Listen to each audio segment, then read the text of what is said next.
Here we are, week 3 already. Diagnostic Tips by Joshua Cheshire. What we're going to talk about today is going to be a little bit of the Maximus advantage. What we're talking about, things you've heard already. We're talking about the overall specs, the IP65, solid-state hard drive, the opening Android system, etc. A lot of y'all already know all that stuff. It is great information to have, to be armed with. They are things that are different than our competitors. But what I want to talk about more is just a couple things that I absolutely fell in love with our tool. The first one we're going to talk about is diagnostic feedback.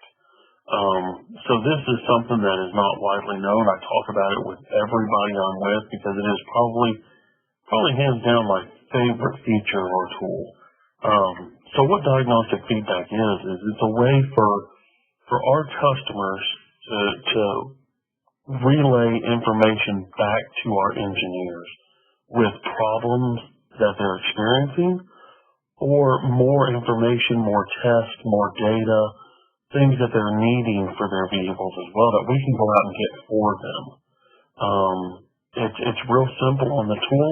It's actually right underneath the update tab. So you can just simply click on the menu over there in the software and see diagnostic feedback. And it's going to hold about 20 vehicles right now, which is not to be confused with your history.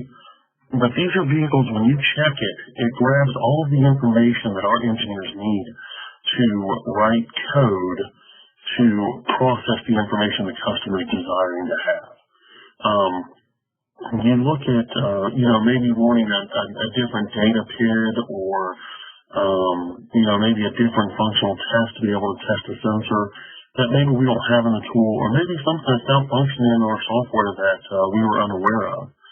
This, they can go into diagnostic feedback, select the vehicle they have a problem on, and submit exactly what they're wanting or what they desire, and it goes right to our engineering department, and they can actually track it on the tool through the stages of being completed. So it is one of my favorite things. Now, you look at the competition. No one has this capability to do this. We're looking at, let's talk about our biggest competitor. They're talking about 3 months for a service release to fix any bugs in their software. So the tool could be potentially, not functioning on a specific test on, let's just say, a Ford vehicle or a Chevrolet or something like that, and they will not have access to that special test for 3 months until they, release a service release. There's no way for them to request specific tests or specific data that needs to be monitored on vehicles while they have the tool. They're just at the mercy of whatever the update or whatever the release is. That is a huge advantage we have, and we definitely need to be talking it up so that our customers know that we have that they can interact directly with our engineers so they don't, say something to a distributor and, hope on a prayer that it gets resolved. They can do it themselves and follow it through on the tool in their history. So that's a really cool feature that we have that they don't. The reset procedures. So one of our biggest competitors has recently come out with software to oil resetting procedures, which is really neat to have them chasing some of the things that we're doing. But some of the downfalls of it, it has to be on Wi-Fi. If they do not have internet capabilities, they will not be able to access the oil procedures or the resets. So that's a huge drawback, especially if they're on the road, or maybe the shop just doesn't have Wi-Fi. The technician's going to have to use their phone. You look at dealerships. A lot of dealerships, maybe they don't let their technicians on the internet with their phones or scan tools or something on their tablets. So that could be a huge issue potentially. The other thing is, if they're not current with their software, it will not work. So if they're behind on their software, the oil reset procedures will not work. Now, you look at the way we do it, it's built into the tool. On our Maximus 2.0A and 2.0, that is built into the software. So it's not something I have to have internet to have access to. It's something that we do. It is a benefit, an advantage for our customers. Now, body shops are required by insurance companies to scan vehicles for lights as they come in. So they're going to have a report of any lights as the car comes in, and they're going to need another one after they're done with the repair. This is starting to become required by the insurance company. So body shops have to comply with this. This is something that we've been doing really well for a long time. We have that quick test that has a complete fault report. So it will scan the whole vehicle, every module, pull back any code that's in there, and then it'll put it in a nice fault report that you can save to the tool and then easily email it out to attach it to the work order or out to the insurance agent or whatever they need to do with it. It is very simple and very concise. So the competition, we're looking specifically at Snap-on here. The Solus, the Modus, the Ethos, they all perform, the health check, the scan tool. But on those specific models, to be able to print it or to email it, it is very cumbersome, very slow process, takes a lot of time because you have to turn that scan tool into a jump drive. So you have to download software to your computer, then you have to put it into connected PC mode, plug it in, then you can start to navigate it like a thumb drive to pull up that test, and then you can email it or print it or whatever. So the only one that's right there with us that's really comparable to us in the way we do it is their $10,000 errors. That's the only one that makes it simple because it is a Windows-based unit. It does have internet, does have Wi-Fi, so it does suffice. But again, we're talking our scan tool versus theirs.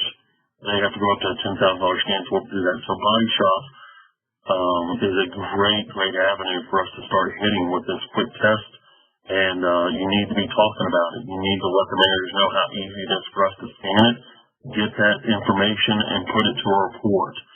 That is going to be huge for the managers, so you need to be talking it up. European coverage.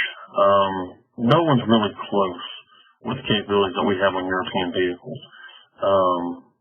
We're talking about the coding, which usually requires OEM scan tools. I've been in BMW shops, Mercedes, and they're absolutely blown away that we have the ability to do some of the coding with our tool that they normally have to go and log in and set up. And it's a little bit of a chore to get the BMW scan tool up and running, connect to the car, and get into the coding. We do it a lot faster, so they were really impressed with that. You're looking at initializations, relearning motors, switches, special functions as far as program modules, when they were placed in the car, writing VIN numbers, all that good stuff. So there's a lot of things that we do with European vehicles that a lot of the competition just isn't there yet, that we really go out on a limb and get.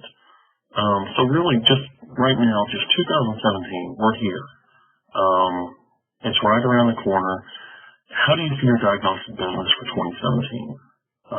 What are your goals? Look at these numbers right here. I just pulled them up a little while ago. The market is estimated to be a $7.24 billion this year. Now, this is diagnostic scan tool. This is, granite gas analyzer, smoke machines, stuff like that's in this category. But this is not like diagnostic technician income. This is specifically hardware, scan tools. And then you look at the growth rate, 6 to 8% over the next, 10 years, 11 years, that's going to continue to increase. I love it. I looked at the 32 major players here that I pulled up in the article, and there we are, right there with SPX, Snap-on, Bosch, Danaher, / forwarded down, which was probably Danaher when the article was written. But the question is, how are you going to increase your market share? You hear it all the time. I talk about it. If you are not talking about diagnostics, somebody's going to sell it. Somebody's going to take that money from your customers. They're going to lock them into a credit account that they have to pay on. And that money's not going to be going to you. So you need to be talking it up. You need to be letting them know what's out there, letting them know what our advantages are, and how well we do things. It's computers, it's technology. I know you kind of want to shy away from it, but it is something that is so integral in their everyday life that they have to deal with on a daily basis. They're constantly having to hook up a scan tool for one reason or another on any repair. Some maintenance you can get away without it, but heck, you talk about, automatic brake blades where you're having to hook up a scan tool on Chevys, or, you're looking at releasing electronic rear brakes to push calipers in. You're looking at resetting oil lights through the computer, not through the instrument cluster. So, there's a lot of things that even maintenance isn't able to do without a scan tool now. So, everybody definitely needs one in their toolbox, and it's something that they're using. So, how are you going to increase your market share? Well, things that come to my mind is, stores have departments, just like your store. You've got little dedicated displays where, your sockets and extensions go. You've got your power tools. You need to have a diagnostic section. It needs to be stocked. It needs to have inventory. Let's say you run down the store to, Dick's Sporting Goods, or, Sports Authority that's now out of business, or, whatever, and you're looking for a pair of wrestling shoes. Sorry, that's my kids, or headgear or something, and they don't have it. I'm not going to just go, oh, well, I'm going to go to the next sporting goods store, and so on and so forth. Let's say, you're out looking for a specific shotgun or handgun, and you go to the local gunsmith, and there's nothing there. So, you're not going to stop there. And maybe you do. Maybe you're loyal to the guy if it's a small town, or if you use a department store, maybe you'll go to the next guy. But if the inventory's not there, it's a possible lost sale. You need to have your store stocked the best you can. You need to have it displayed, and you need to be talking about it. Shop deals, or special deals, TPMS tools, the sensor box, video scope. What can you pair with it to make a combined price? $100 off, $200 off, get something free. Whatever it does to bundle it. Everybody loves buying something and getting something else free. Questions. The 4 questions. We drilled them into you. We're going to keep drilling them because they are just that important. What are you using for a scan tool? Do you like the scan tool? Do you like what it's doing for you? Do you wish it would do more? Those are the first couple of questions that I go with to get the conversation started. Because if they're honest with you, you're going to have some information that you can actually go at with. You can arm yourself. You've got to get questions to ask to know where to go with your pitch. You do it just seamlessly with toolboxes, or ratchets, or socket sets, or anything like that. You ask questions. Hey, what are you using for tool storage? Obviously it's sitting there right over your shoulders. You're looking at them, but still, hey, do you like it? Do you need more room? What do you not like about it? You're fishing for information out of them, so you bring the pain to the surface. You bring the frustration to the surface for the customer. So they're like, you know what? That is driving me nuts. I really wish it would. Does yours do it? Does yours do that? And you don't have to have that answer. Just tell them, say, hey, you know what? I'm glad we got to talk about diagnostics here for a minute, but I really want to get my specialists involved. I've got a great diagnostic team and great diagnostic support here right now. And if you can give me, a couple days, I'd love to have him come out here and talk with you, or call you on the phone if that'd be all right. And give me a call, give me a text, give me an email, and let's strike it while it's hot. Never even let it cool down for a week. Just say, hey, give me some time, let me find out if we do that. Then we're going to look at seminars and dealer rides. That's a huge way to deal with it. Get one-on-one. Use the specialist. Hey, it doesn't cost you anything. It doesn't cost you a dime. Call me up, say, hey, look, I'd love for you to come ride with me. I got about 5 or 6 shops on Tuesday that could really use your help, and I think we might be able to sell a tool. Great, let's do it. It didn't cost you anything. Let's bring a specialist out. Let's go sell $3,000 scan tool on Tuesday. Let's set up 4 more leads for Tuesday, and let's sell 3 or 4 of them. So use the DVR rides, use the dealer rides, use the seminars. I cannot stress the success rate we have had with seminars, that people have put it on. I've got a particular guy, and I know this is running long, but I've got a particular guy called me up, said, hey, I've got one guy I need you to come talk to. We might be able to sell. I said, well, buddy, I'd love to come out there with you, but I can't drive 2 hours out to you to see one guy. It's just not a good use of my time. It's not a good use of Matco's money. I tell you what, though, let me come out there and ride with you all day on Tuesday. We'll see everybody. We'll talk to that guy. We'll sell that tool. And maybe we'll find something else. He goes, well, really, I don't have that many. I don't have that much. I'll do it lunch. Okay, fine. Half day. I went out there. We spent some time. We kicked over rock. By the time we got done with half a day, he only had one guy that he needed me to see. We had 5 leads. 5 strong leads. They were strong enough that he went to the meeting later that week and bought 3 2.0A units before they were sold. He was that sure they were going to close. And within a month and a half, he has sold 6 2.0A units. But he only had one guy that he needed me to see. So the importance of me getting on the truck and driving these sales and kicking these leads over is because I know the answers they're going to ask. You've got 19,000 plus items in your catalog. There's over 19,000 plus things to know about our diagnostic stuff. There's no way you can know both of those.